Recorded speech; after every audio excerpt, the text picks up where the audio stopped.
It's time, everybody, to have the gardening style talk. And yes, I'm very excited for this.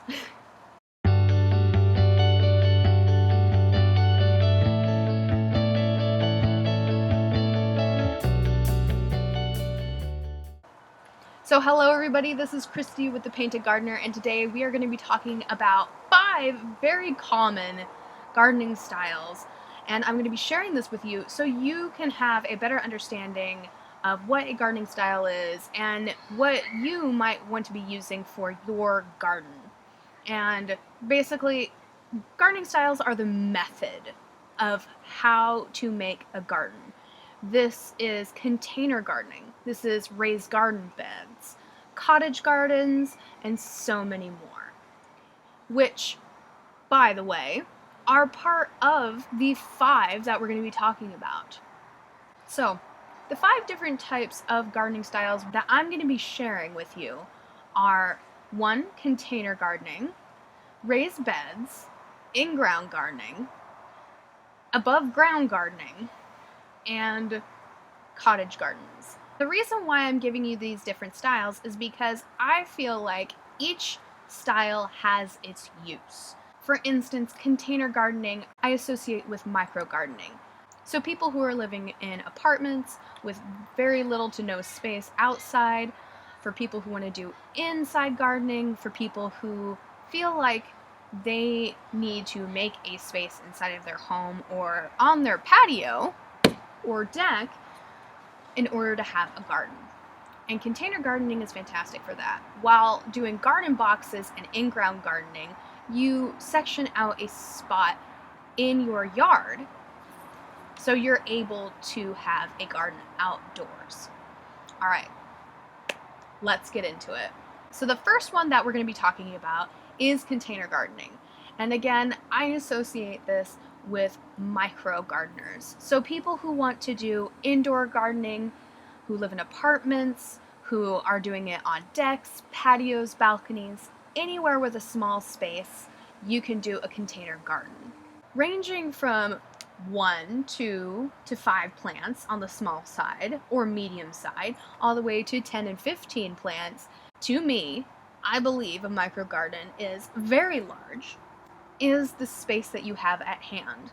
So for somebody, for instance, who has a back deck like this, which really isn't a deck at all, it's just a simple staircase that leads out into the backyard.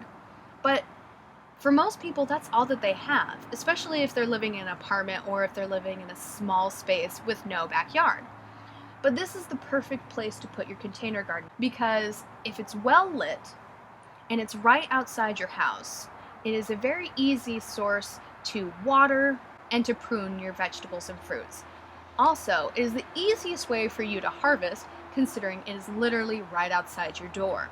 Another reason why I highly suggest people who live in apartments and who have small spaces to container garden is because you can do a lot with container gardens.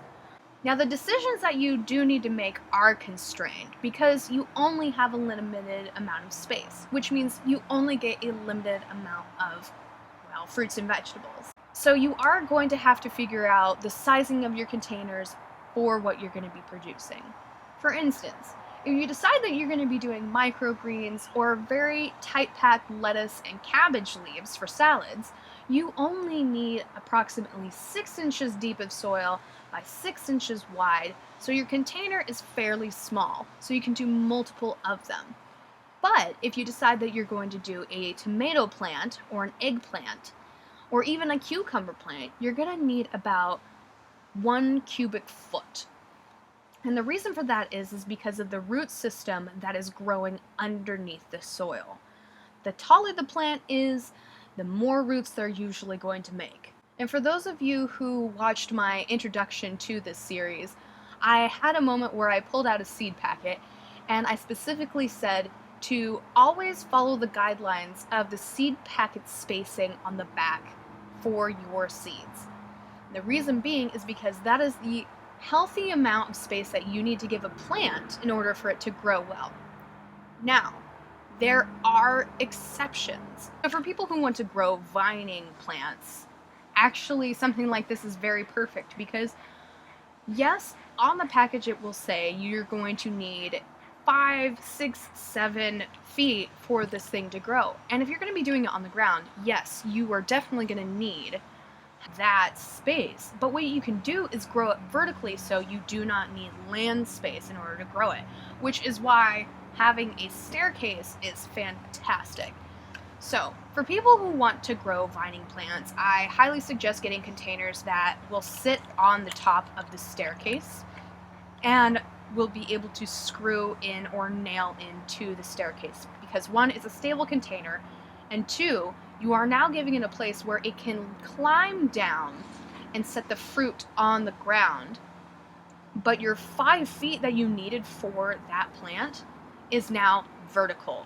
So you don't have to use any more space on your patio. That is going to be a tip that I will suggest for every part of this gardening experience, is if you're able to vertically grow, which means use up and down space, use it.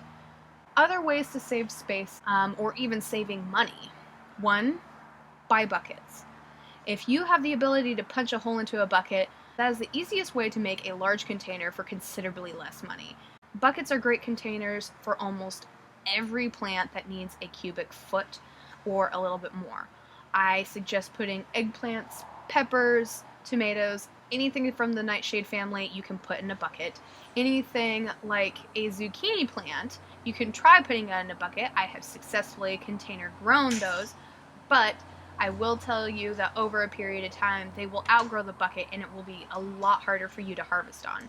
And also, they do get very large and bushy, so it will take away a lot of space. Keep in mind, the plant does make the container.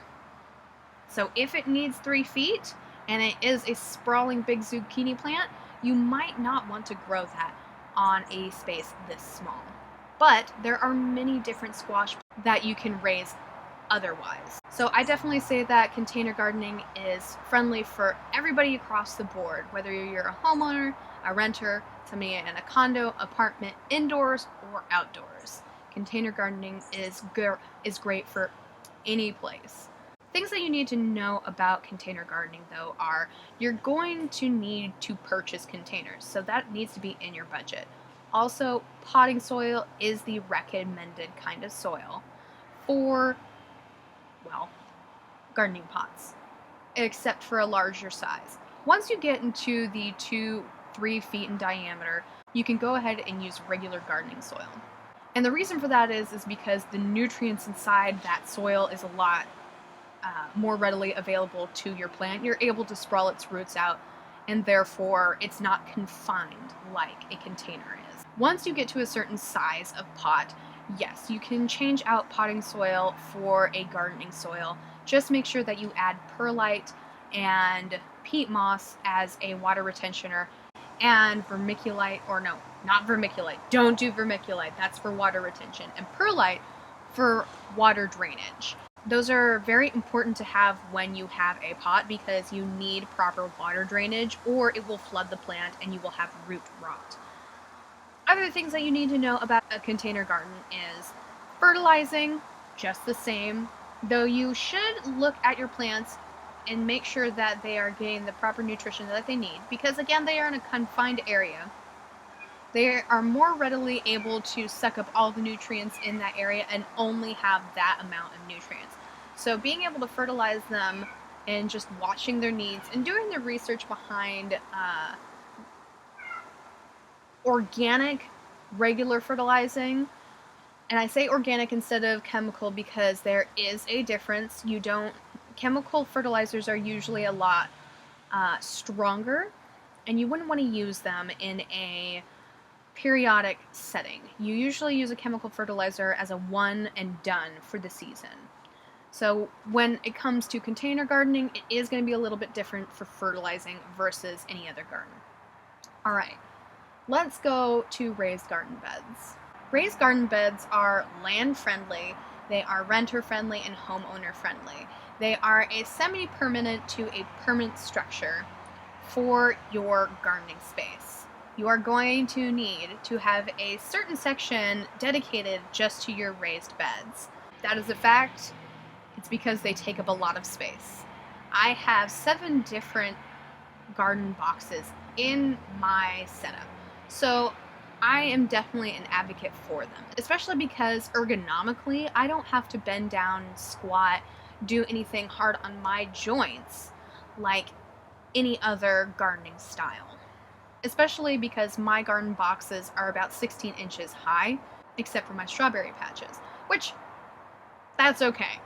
I'm okay with hunting for strawberries on my hands and knees. You kind of need to do it anyway. Why would you decide to use a raised garden bed over any other type? If you have poor soil or rocky soil, this is a great way to build a foundation where you can have plants where you normally wouldn't be able to. This is an infrastructure, or this is a structure that will last you for a very long time. It can be up from 10 to 20 years depending on what you use. A lot of people go for red cedar wood when making their garden beds because it lasts for a very long time. Other reasons to do raised garden beds would be making it so you can do different styles of gardening. For instance, because you already have a structure made up, you are able to put on attachments to put it over it like a small tunnel for elongating your season, or putting shade cloth over it for the terribly hot seasons like in Arizona and Texas where it gets over 110 or 20 degrees. You are able to put cold box frames on top of them, again, to elongate the season. And you can trellis your garden area very simply by just attaching it to the wooden frames, which is why it was such a desirable thing to me, because one, you set a space allotment for your raised garden beds. The ergonomics on your body are a lot easier and a lot nicer. The attachment ability is very kind to your season, and for northern climates like me, for long-term growing, you need the ability to extend your season because we only have about 120 days. And adding a week or two on is very, very good, and what I personally would like to do in order to have a longer season. So, all of these options for me in a raised garden bed is very appetizing to me. Though, here are the cons to having a raised garden bed. You need to build the structure, or you need to purchase it. Going over to Home Depot is a very expensive endeavor to get a 4x4 plastic large container raised bed. But you don't have to build it yourself. Though, with the cost exchange from buying materials and making it yourself, you are going to get a larger raised garden bed if you make it yourself, between the cost of having one pre-made for you. If you make it yourself, you need to figure out the size of it. You can do a 10-inch, a 6-inch, a 12-inch, or what I did was a 16-inch tall raised bed. You can even put legs underneath of it and raise it even taller up. So for people who do not want to bend, who have arthritis, or have problems, raised garden beds are wonderful, but the cost is going to be what you make. You are going to need to adjust the budget for the cost, because if you make it, it is going to be expensive. And if you are able to find refurbished things, if you're able to get wood from other people, or even go to a lumber yard and get the scraps off of them, or get the tail ends for a much nicer price, you are able to make it pretty inexpensive, or at least affordable. The other large cost that you're going to have to worry about with raised garden beds is the dirt. And that was a very apparent thing for me that I had to learn really fast. I knew going into it that it was going to be expensive, but I did not know how expensive it could get super easily. Especially if you wanted very good quality dirt from the box store, which I do not recommend doing. You can go and find somebody who is composted in your local area. You can grab 5 cubic yards, not feet, yards from them for $50. Put that in your garden boxes and call it good. You are going to have to deal with weeds if you decide to go that route. And you do need to check the soil quality in comparison. which is something that is very important when it comes to growing a garden bed. Look for compost. Don't look for soil, because compost is usually a menagerie of woods, manures, straw, and grass that has been mulched or that has been decomposed over a period of time, and it is ready to use in the garden as food nutrition for your plants. So when you're going on Craigslist or when you're looking at a local dirt distributor, check and see what they have in stock, because it is very important for your garden and for your plants to give them the necessary food that they need to not be stunted and to grow beautifully. So, what I do recommend in that case is look first for people who have compost, then dirt, and at the very, very last thing, if you aren't able to find that, go for the cheap garden dirt. Do not purchase topsoil unless you need it as a filler on the bottom, and don't get potting soil. You do not need potting soil as a garden bed soil. Promise. You can go ahead and get the regular dirt and then put perlite in it, or peat moss, or coconut coir as, again, a water retentioner and a water drainage. So if you can't tell how passionate I am about this, it's because I made that mistake and I costed myself over $300 to $500 just for dirt. I'm still salty about it. But at the same time, I do have 7 garden beds, and 3 of them are over 6 feet in length. I have 2 24 cubic footers, and I have a 32 cubic footer, which is all filled with beautiful fruits that are growing as we speak. So even though the cost of it did hurt a lot, it was very much worth it for me when I see my tomatoes, my squash, my cucumbers, everything growing so beautifully. And I did do a garden mixture that we will be talking about in a later episode. So those are the pros and cons when it comes to doing raised garden beds. Which now brings us to in-ground gardening. Let me take a sip of this. So this is not apartment or really rental friendly. And the reason why I say it's not rental friendly is because I cannot in good conscience tell you to go and tear up your backyard so you can go put seeds in the ground. Because that is not your land. You are renting. And I don't want you to get in trouble. But if you are a homeowner, this is the perfect style for you if you have good soil. And the reason why I put that stipulation is because if you have rocky soil or if you have clay soil, you're not going to be able to grow anything in there until you put compost over it and you work it into your ground.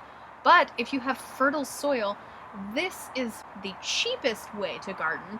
And if you have a large plot of land, a 1/4 acre and over, you can make a sizable garden that will last you a very long time. Though there is a lot of labor that is going to be put into your garden if you do an in-ground garden. So you have a bunch of land, which automatically makes you more likely to have weeds, and if you don't have a fence up, animals will come and eat it, or your dogs, cats, and other animals will stomp around in there and make snacks out of your garden. So you are going to need to do a couple of things in order to have a successful in-ground garden. Make sure you have a fence. Make sure that you have weed repellent of some sort, whether it be a tarp or a pesticide of sorts. Or you can do a gardening style in your in-ground garden called tight knit sowing, which means you are sowing seeds so close together that they will not allow weeds to grow. You're basically choking out weeds with your seeds. That rhymes.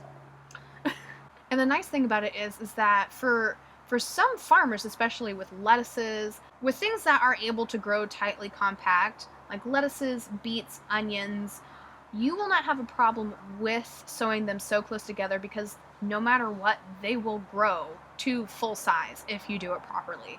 There is an improper and a proper way to do it. Usually you sow the seeds directly in the ground in order to get the desired effect. Do not transplant from indoors to outdoors with this, especially because you don't need to, because cold climate plants or cold hardy plants are super easy to sow in, and they will go to full term in the spring to the summer. They're really quick to grow, so on and so forth. So if you're going to be doing an in-ground garden, get a fence so nothing can go in or out of your garden, and make sure that you have a weed repellent of some sort. Also, you need to understand there's a lot of labor involved when it comes to growing an in-ground garden. You are going to need to break up the soil yourself, whether it's manually or you rent a tiller, or you have a giant tiller because you are a farmer, which in that case, you're set up, you're fine.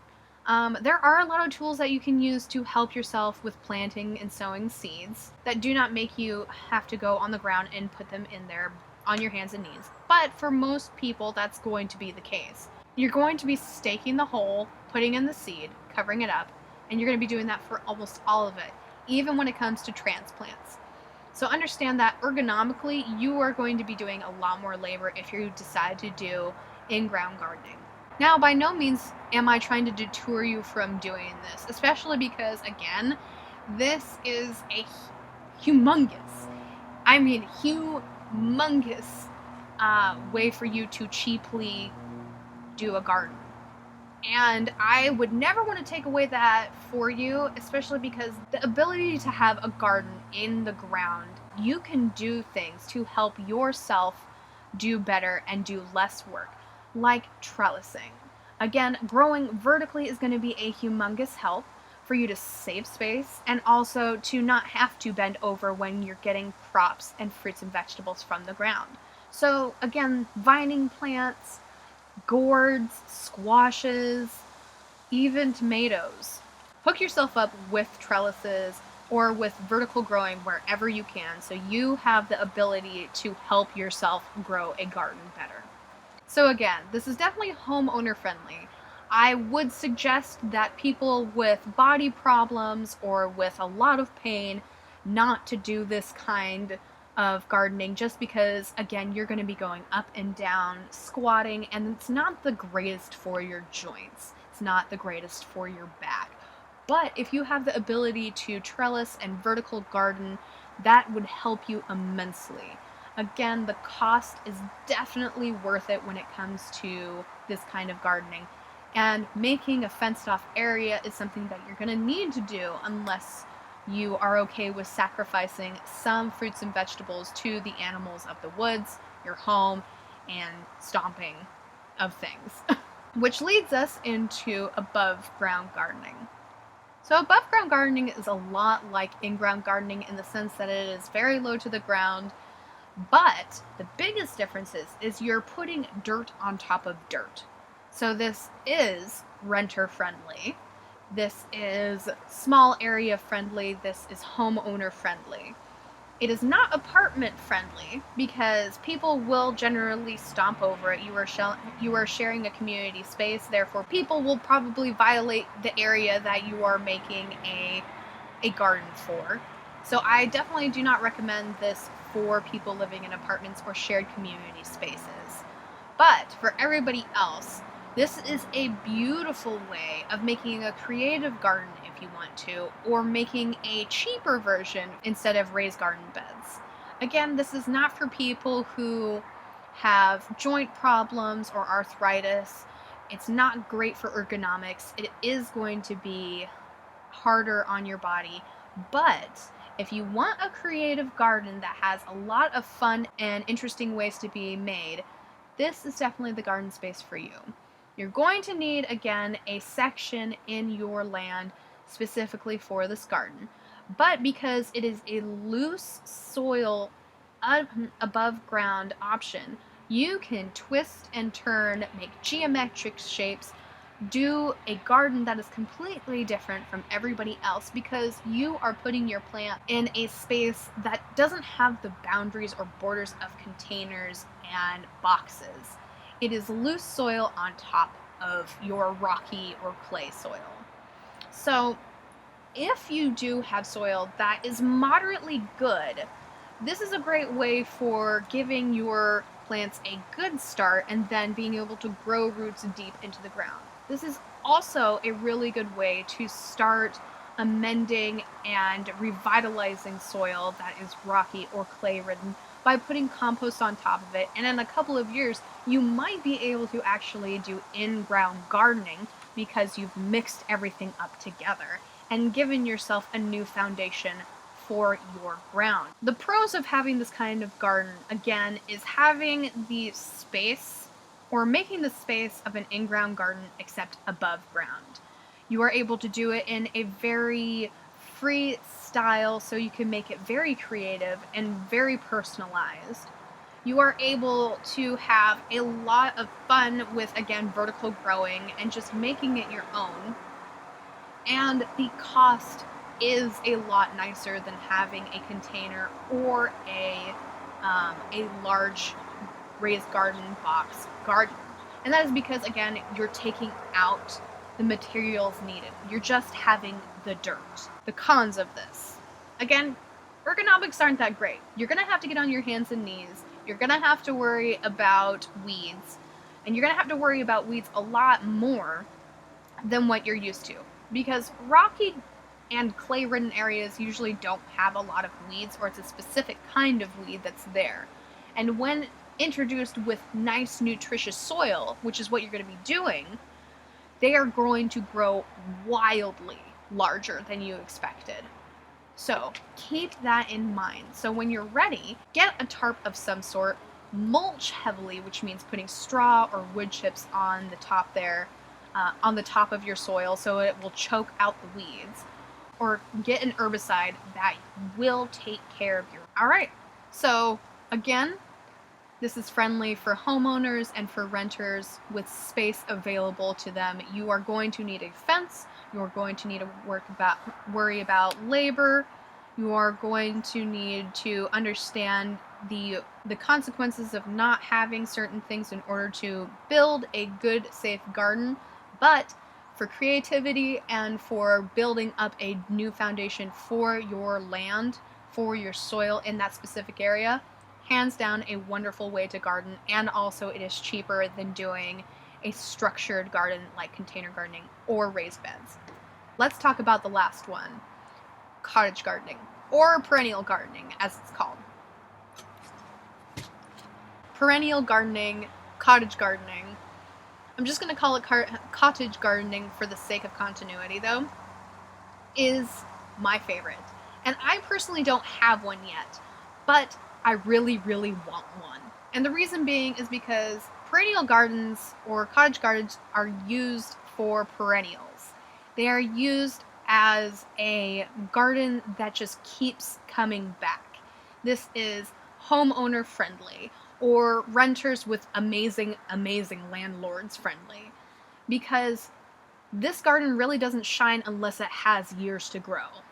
This is a garden used for people who want a space that is made specifically for fruit trees, for fruit bushes, berries, anything that is going to be coming back. Perennial flowers like lilies, dahlias, crocuses, irises, peonies, and roses.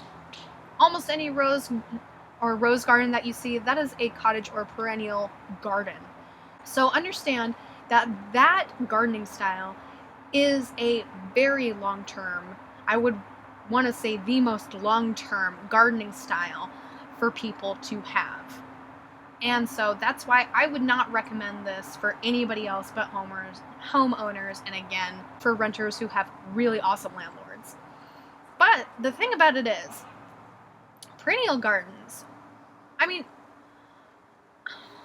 actually, I'm also going to say perennial gardens you can have indoors as well. So if you want a perennial garden and you're living in an apartment or a rental, you are able to do it, but you are going to have to build the circumstances inside your home in order to have it.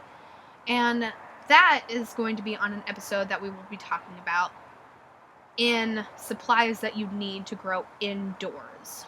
A perennial garden, again, is for fruits, or for fruit trees, for fruit bushes, anything that is going to be coming back or growing through a period of time. And personally for me, that is why I love the thought of a perennial garden. Going out every year and seeing more and more growth is a very self-satisfying thing for me. There are going to be some years and there are going to be some plants that aren't going to give you fruit every year though. And that is something that you need to take into consideration when you put in your perennial garden.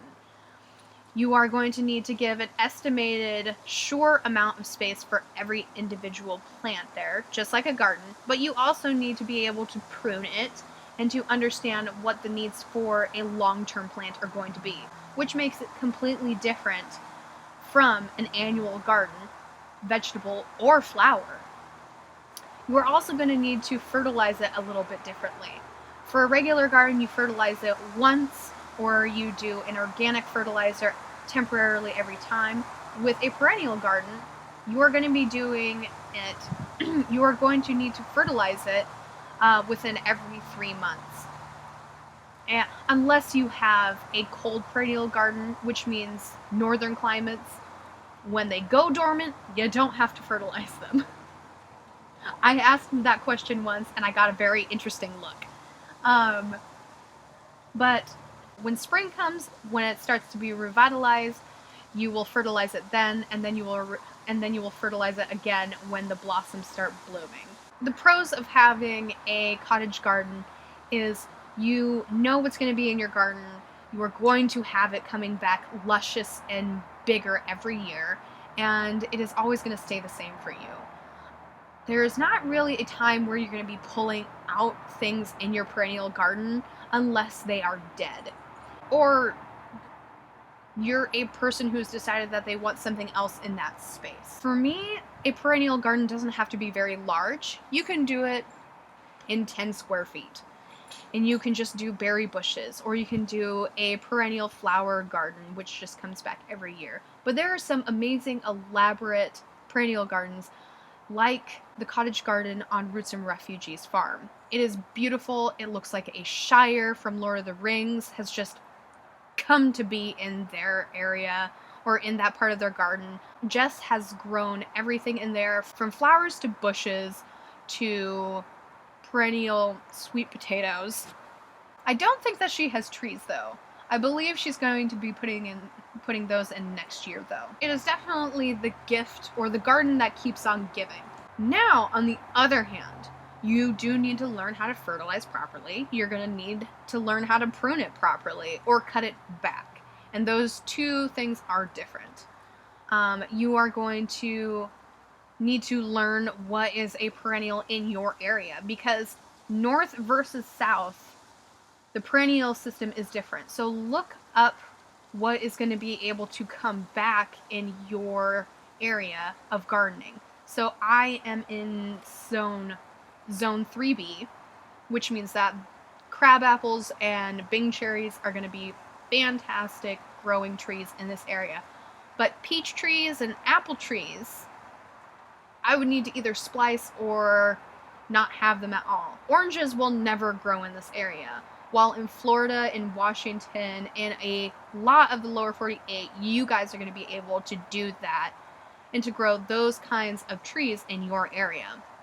Blackberries, blueberries, strawberries, those are all perennials, and those all go in a perennial garden, and it is gorgeous. Well, actually, in all honesty, I do have a perennial garden. I have a strawberry patch. And that's all you need. And you can grow onto it more, or you can dig it up and find something new to grow with it. But if anything that is coming back into your garden, that is a perennial plant, and you should find a place in a perennial garden to put it in. So herbs, trees, bushes, and beautiful flowers, make a perennial garden out of it, so you can always have something coming back for you. It is something that no matter what, it will be there for you. It's the romantic garden that will always come back to see you next year. That's how I like to look at perennial or cottage garden. So now that I've given you this entirely long spiel about these different kinds of gardening styles, I leave it up to you to figure out which style best suits you. These are just 5 different styles. So remember, you have a lot to choose from. There's a lot of different ways that you can go about growing. These are just the 5 most common ways to do it. And they are made specifically for all different types of people in all different walks of life. Remember, you can garden if you want to. It's just being able to learn and research and understand what you need to do in order to get to that place. And I hope that this was a stepping stone in the right direction for you in your gardening journey. I can't wait to see you guys again. This is Christy with The Painted Gardener. Bye, guys.